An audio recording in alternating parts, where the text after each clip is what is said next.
បាទជ្រាបសួរនឹងសួស្តីអ្នកទាំងអស់គ្នានៅក្នុងវីដេអូមុនអ្នកទាំងអស់គ្នាបានសិក្សាមកហើយអំពីរបៀបនៅក្នុងការប្រើប្រាស់ Scan Z និង Invoice នៅក្នុងវីដេអូនេះគឺខ្ញុំនឹងបង្ហាញអ្នកគ្នារបៀបក្នុងការប្រើប្រាស់ Spin Wheel ដែលមានភាពងាយស្រួលនៅក្នុងការ Spin ឬមួយក៏កងបង្វិលសម្រាប់ស្វែងរកអ្នកឈ្នះដែលមានឈ្មោះច្រើនបាទអាចទៅដល់100នាក់ឬមួយក៏200នាក់នៅក្នុង Spin តែមួយនេះក៏បានដែរអញ្ចឹងខ្ញុំអត់ចង់ឲ្យខាត់ពេលយូរខ្ញុំចូលមក Google ហើយខ្ញុំ search ពីថាបាទcodeserver.shop បន្តមកទៀតបាទអ្នកនរគ្នាអាចចូលទៅលើ app របស់ខ្ញុំបាទទៅលើ menu app ហ្នឹងដូចគ្នាឬមួយដែលលឿនបាទអ្នកនរគ្នាចូលមកចាប់ដើម Spinwheel គឺជា website Spinwheel មួយដែលឥតគិតថ្លៃនិយាយរួមទៅទាំង4ហ្នឹងគឺឥតគិតថ្លៃទាំងអស់ណាទាំង4ហ្នឹងគឺឥតគិតថ្លៃអញ្ចឹងអ្នកនរគ្នាអាច spin វាបានបាទចាប់ដើមមកក៏បានដូចគ្នាដែរអញ្ចឹងបាទវាកំពុងតែ loading នៅក្នុងនេះអ្នកគ្នាដើម្បីលឿនអ្នកគ្នា search ពីថា code/server.shop / អ្នកគ្នា search ពីថា spin ចាំមកក៏វានឹងចូលមកដូចគ្នាដែរណាបាទអញ្ចឹងនៅក្នុងនេះគឺខ្ញុំដាក់វាជាពីរភាសាទី1គឺភាសាអង់គ្លេសភាសាទី2គឺភាសាខ្មែរអញ្ចឹងខ្ញុំយកភាសាខ្មែរកងបង្វិលបាទអ្នកចូលរួមមាន espresso latte cappuccino americano mocha ហើយនិង frappe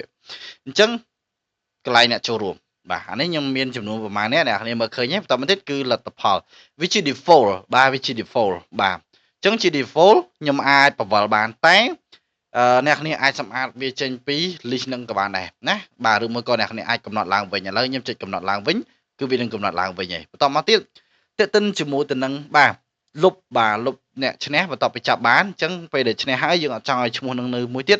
គឺយើងលុបចោលអត់ចង់ឲ្យឈ្មោះនឹងមួយទៀតគឺយើងលុបចោលតោះណាបាទគេយើងលុបចោលវាអូតូអញ្ចឹងខ្ញុំអាចជ្រើសរើស background ខាងក្រោយបានដើម្បីដាក់វាអត់ចង់ឲ្យសអញ្ចឹងទេឥឡូវខ្ញុំជ្រើសរើសរូបភាពបាទណាខ្ញុំជ្រើសរើសរូបភាពឧទាហរណ៍ខ្ញុំទៅ download មកពីខាងក្រៅមួយសិនមកតោះណាបាទខ្ញុំ search pixel.com អូខេណាខ្ញុំចង់បានអូខេខ្ញុំឆ្លាញ់រូបភាពមួយនេះបាទចុច download អូខេនេះជារូបភាពឬមួយក៏អីគេបាទជាវីដេអូអញ្ចឹងឥឡូវខ្ញុំចូលមកបាទ background នេះមកអូខេហើយខ្ញុំត្រូវកាសអស់ឧទាហរណ៍ខ្ញុំឆ្លាញ់ផ្ទៃមួយនេះបាទចានៅវាជា AI ហា AI ទៅទៀត background ឧទាហរណ៍ជាមួយនេះមើលអូខេហើយចូល free download មក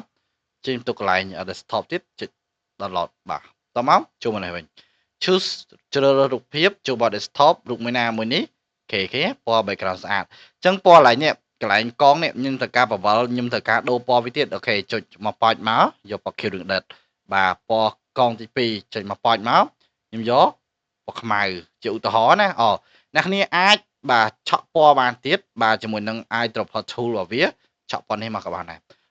ពណ៌អសអ្នកគ្នាអាចយកពណ៌សបានដូចគ្នាប៉ាច់តោះណាបាទប៊ូតុង